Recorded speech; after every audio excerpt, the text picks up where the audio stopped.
Board game versions of video games don't often work. They don't work well, there's too much overhead, there's too much messiness. Let me tell you why Guards of Atlantis II, in the MOBA-esque multiplayer online battle arena style games, sort of flips that trope on its head, and why this is one of practically the best games that you haven't heard about or haven't played. It's that good. Let me tell you why and how it actually works. Let's go. Roll Liege. You want to know what this game is really about?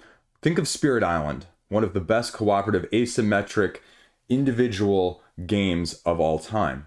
Combine that with League of Legends, and that is what this game is in a nutshell. So if you're not familiar with this style of game, one side versus the other, team versus team, asymmetric heroes and minions versus asymmetric heroes and minions, going head to head, a tidal wave of abilities, manipulation, and tactical prowess to determine who can ultimately conquer who. Now, this game isn't just simply a knock 'em out, right? These games are a battle of area majority with the tactical and strategic nature that is interwoven on a turn-by-turn, round-by-round basis. As you can see here, we have the board set up, and it's in 3 main zones that you are going to be battling across the board. Your minions are always starting off in one area, and your tidal wave, essentially in this case, is how you're choosing to clash those minions with the manipulation of your heroes alongside in the first place. Because the heroes are going to be the main course of this meal. The minions are your aperitif, your appetizer in waiting at all times. And unlike other games that you may fear of this nature, the take that is not accompanied by the knock 'em out. Meaning, yes, you will get knocked out, but you will also stand back up and live to fight another day. The thing that makes this game so grasping and enthralling is not just the actual mechanics, but it's the blending of how it does all of these elements together. Have you ever read a rule book and just read it through and said, wow, I can see this game coming alive in my mind about how the maneuverings, the deceit, the tactics, the aha is going to play out? That is this game in a nutshell, and why this is, again, as someone who has played a lot of these games, these head-to-head skirmish style, asymmetric, brawl to the top of the mountain, King of the Hill style-esque games, this stands on said top of mountain for a reason. Now, you may be looking at this and going, okay, Chris, what do I actually need to know? Well, you have your characters. Lots of them. Asymmetric. And this is card driven. This is not perfect information, but it is not just random luck either. The great thing about this is you take your deck of cards, and what you do here is you start with 2 cards here that are essentially skills that you're going to have throughout the game that are going to be utilizable in your hand. And you start and end all turns with your hero having 5 of these different ability cards at their disposal. And you'll notice that they range in color, number, as well as tier value. And so all of those play a very, very key role. Nothing is done for show. Nothing is done as a side note, a side dish here. Everything has a purpose. Everything has a reason. From the attack value, the main action, the secondary action, as well as the initiative card, as well as the tier that is eventually going to get replaced, but it has to get replaced by a card that is higher tier of the same color. And so you're gradually going to be, as you upgrade your heroes, swapping out the tier 1s for the tier 2s. And then the tier 2s for the tier 3s. And then, only then, are you getting to choose as you level up, not just pigeonholed the abilities slowly getting stronger. You're given options to say, okay, I have a tier 1 attack card. Well, I have 2 level 2 tier attack cards. Which one do I want to go? Which one is the battlefield on the map showing me is going to be more beneficial? How is my opponent playing? Which strengths of my opponent do I need to counteract? Because this game is acted out like scenes in a play, in a round-by-round basis. And how you adjust in the next scene to what your opponent has done, upgraded, and shown you tactics-wise gives you the ability then, when your own characters level up, to take the route that you need to. Because you can choose very different routes with very different asymmetries here. Do you brawl? Do you space manipulate? Do you area control? Do you lifesteal? Do you turtle? How do you want to approach things? And not only just with each individual character, but with how your characters are going to be working together in synchrony and synergistically to battle your opponent. And therein lies both the dilemma as well as the absolute blessing of this game, right? You get to pick the heroes that are going to be working together hand in hand to defeat your opponent. So how well you choose the synergistic nature of them is going to have a direct feeling, a direct relationship correspondingly to how well you're able to work this together on the map. And not just necessarily pre-game, but mid-game adjustments, right? They say if you're a sports player, the analogy here is not always the best team is the one that wins. It's sometimes the one that adjusts and adapts on the fly to what is presented in front of them by their opponents. And this game is the epitome of that sports analogy, if that makes sense. Now, this game wouldn't be complete if we didn't talk about the minions that are inevitably there. They are, like I mentioned, not just a side note of this game. Essentially, if you want to make the comparison of Goldilocks and the Three Bears, you have your Papa Bear, you have your Mama Bear, and you have your Baby Bear. And what I mean by that is you have three different types: heavy, ranged, and melee. And the objective of this game when you're playing it is to either knock out your opponent enough times, heroes, speaking of course, or it is to push them all the way across the map so that they are in their own throne room and you can win. How do you do that though? Is you knock out their minions. You have to knock out enough minions to decimate their side. Now that's not to completely wipe them out, but it's to wipe out enough that at the end of the round, you then take the difference between yours and theirs, and then they lose additional. So in this case, if I have 5-3, they're going to lose an additional 2 minions. At the end, they're down to 1. And now, if that was 5-2, for example, the difference being 3, they lose everything. Then, the next round, when it resets, everybody gets shifted this way, and all of your minions are starting here. Now, you may go, well, Chris, that doesn't seem quite fair. All of a sudden, I'm closer to the enemy's base. How are they going to? Well, wait. If you look very carefully on the map here, it auto-adjusts. You now see that my minions are only numbered in 5.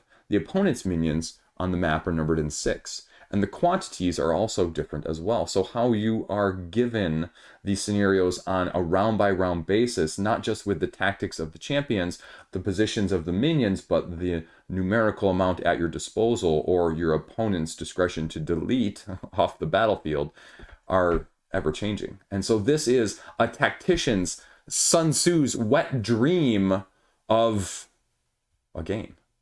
And that's why it's such a masterpiece. Now, I haven't even talked about the actual decks themselves, right?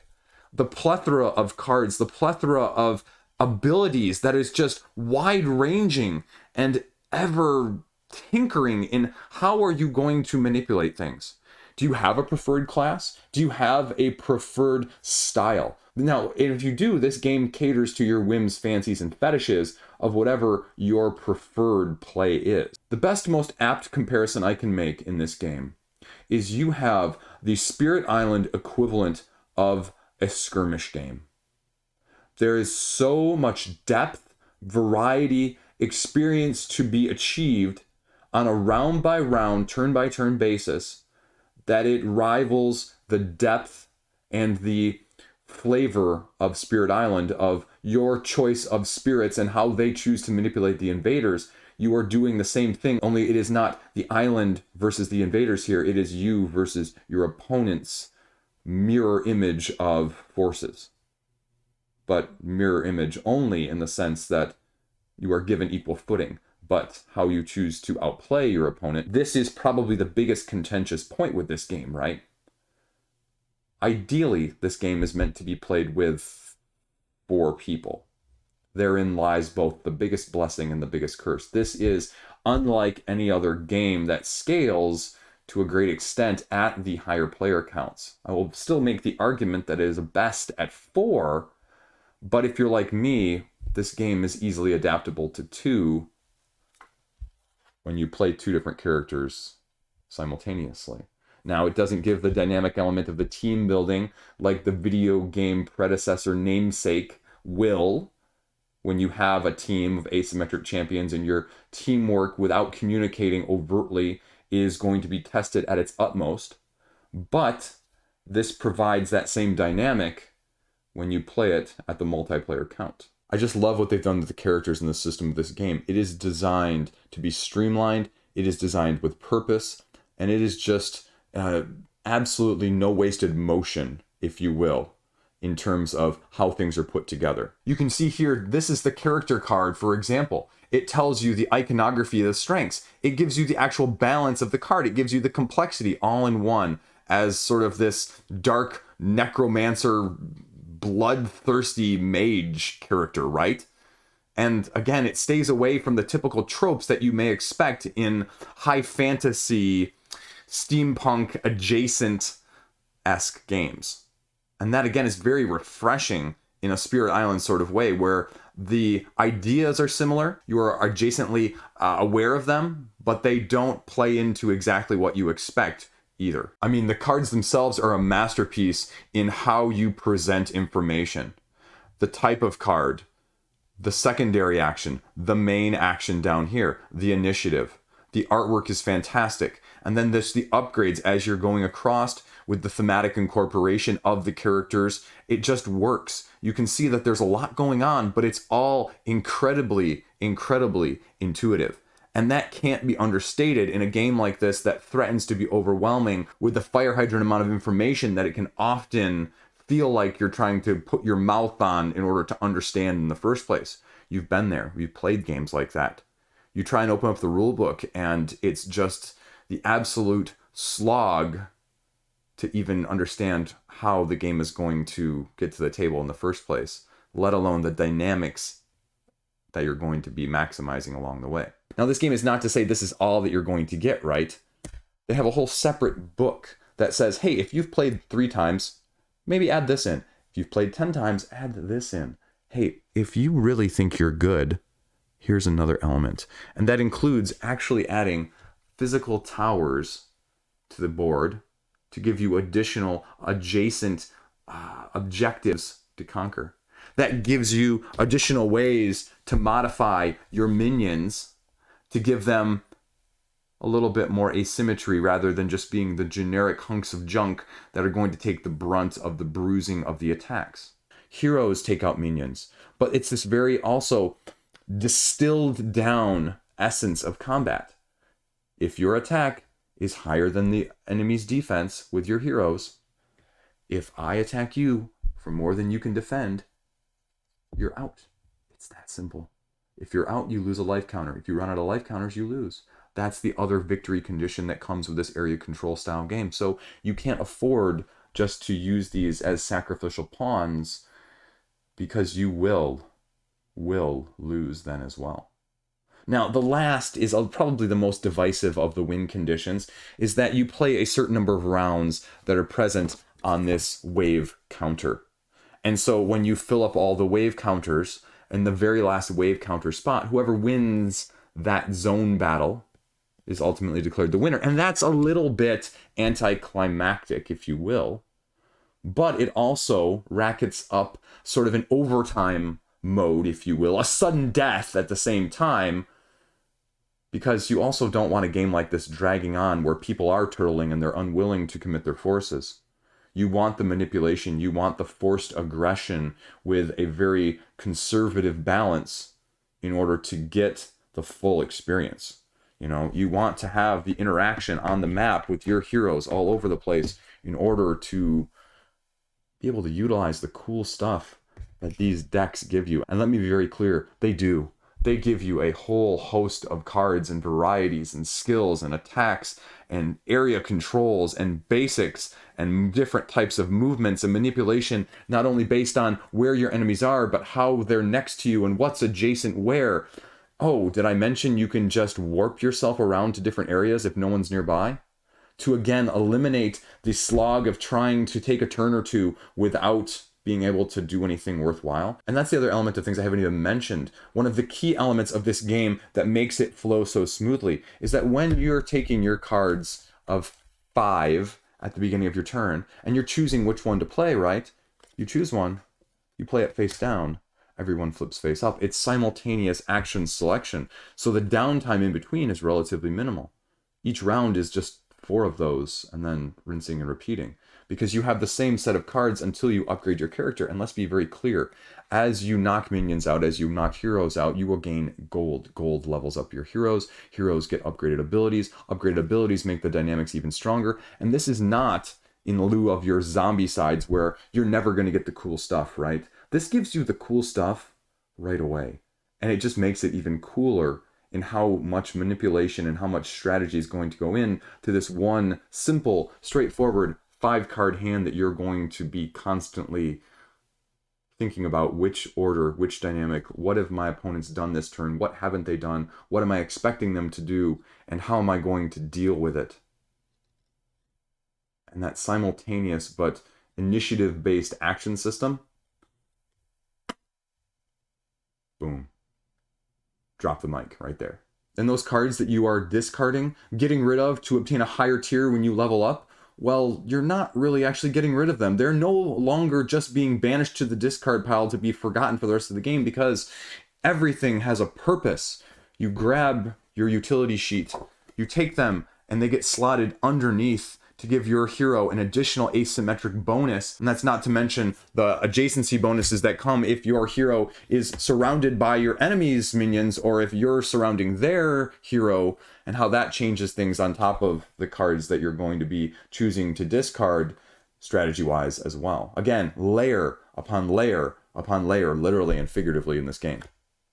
Cannot be understated how this is just a masterpiece, a magnum opus of what a skirmish MOBA-esque style board game should be in the first place. And, you know, let's say you don't like any of these.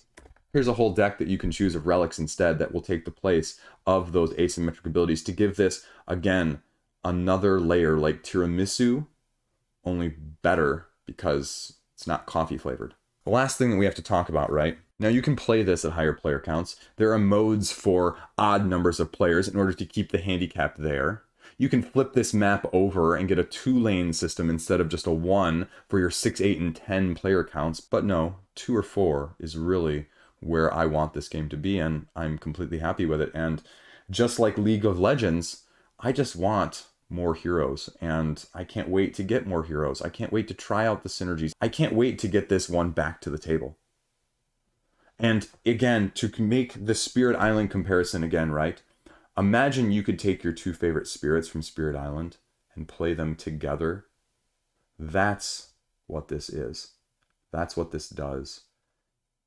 In not a too complex way, but giving you all of the things you may want at the same time to keep it moving, to keep it from dragging, to keep it from overstaying its welcome, as well as to keep it accessible to those who are maybe not used to this in the first place as well. And that's why that right there makes it, again, head over heels better than some of the other ones in the same genre. I cannot understate how if you cannot get it to the table, it doesn't matter how good it is. So all in all, what are my thoughts on this game? When you look at this from a top-down perspective, it looks incredibly busy. When you look at all of the components and the texts on these cards, for example, there's a lot going on. But it gives it to you in small enough chunks that are easily digestible, that are easily manageable, sortable, and then compartmentalized in order to regurgitate it to get the full effect on the table in the first place, like no game that I've ever had before. This board game gives the best feeling of a video game without all of the downsides that we often see when video games are taken to the tabletop. The overhead, the keeping track of the minutia, the leveling up of the abilities, the tokens that you're going to have to use to put down on the map to represent powers, because you don't have the click and stay of a computer to keep track of all that. It doesn't run into that. And that is just refreshing. I cannot tell you how enamored I am with this game. Absolutely fantastic. I have no qualms in telling you that this is a forever game in my collection. I have no qualms in telling you that I have played other things that do not quite satisfy in the same regard. But again, if you're going to struggle with keeping up with more than one character at a time, if you want the full experience of the synergy that you're going to get with multiple heroes at once, the player count that may require is going to be a barrier to entry for a lot of people. But if you're used to more complex games, two-handed with two heroes in this game, it's not going to be difficult. But it's not just going to have quite the flavor effect that they're going for to simulate the full video game experience.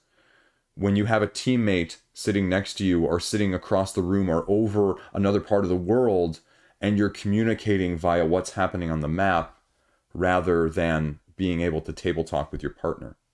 And there's nothing wrong with either, but if you're looking for that experience that often comes with the video game side of things, the higher player counts will give you that as well.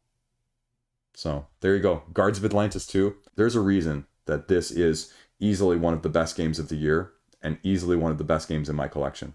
No doubts, no qualms, top to bottom. I didn't mention how the insert is one of the most organized, as well as, let's be frank here, a lot of the inserts aren't very practical. This is one of the best practical inserts I have ever seen in a board game.